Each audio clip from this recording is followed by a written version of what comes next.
আমার তো শনি রোববার করে টিউশন পড়ানোটা ছুটি থাকে, তাই চেষ্টা করি এখন যে শনি রোববার করে একটু বেরোনো, তাতে নিজেরও বেশ রিফ্রেশ ফিল হয় আর কিছু কেনাকাটার থাকলে সেটাও মিটে যায়। তো আমাদের স্টেশনে টিকিট কাউন্টারের পাশেই অনেকগুলো স্টল ছিল দোকানের, তো সেইগুলো ভেঙে দিয়েছে দেখলাম। আর এখানে ডাইরেক্ট চলে এসেছি একটা কসমেটিক্সের দোকানে। এই দোকান থেকে আমরা সাধারণত কেনাকাটা করে থাকি, তোমরা আগের অনেক ব্লগসেও দেখেছো। তো তাই ওরা হাই করছিল আর এই সমস্ত জিনিসগুলো কেনার ছিল। সন্ধ্যাবেলায় বেরিয়েছি, বাড়ি থেকে চাও খেয়ে বেরোয়নি, তাই দাঁড়িয়ে পড়লাম একটা চায়ের দোকানে। আর আমার সাথে আজকে বনিও ছিল।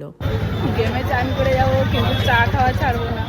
আমরাই হচ্ছি আসল চা লাভার। তো যাই হোক, আমরা তারপরে ওখান থেকে চলে গেছি একটু ঘাটে। সন্ধ্যাবেলা একটু ঘাটে গিয়ে বসতে ভালোই লাগে, আর এমনিতেও আর কোনো জায়গাও নেই একটু বসে আড্ডা মারার। তো কিছুক্ষণ পরে দুজনে একটা করে ম্যাঙ্গো আইসক্রিম খেলাম, আর তারপরে বেরিয়ে পড়লাম বাড়ির উদ্দেশ্যে। আর আজকে ছিল 11th মে, মানে সানডে, আর সেই দিনকে ছিল মাদার্স ডে, তোমরা সবাই জানো। তাই মা খেতে ভালোবাসে এমন কিছু জিনিস নিয়ে বাড়ি ঢুকলাম। তারপর মা কি বললো সেটা তোমরা নিজেরাই শুনে নাও।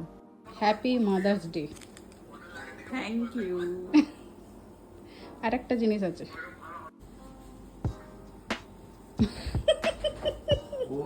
এত বড় আইসক্রিম আমরাও খাবো। বাটারস্কচ। আমার ফেভারিটের জিনিস সব। Thank you, thank you.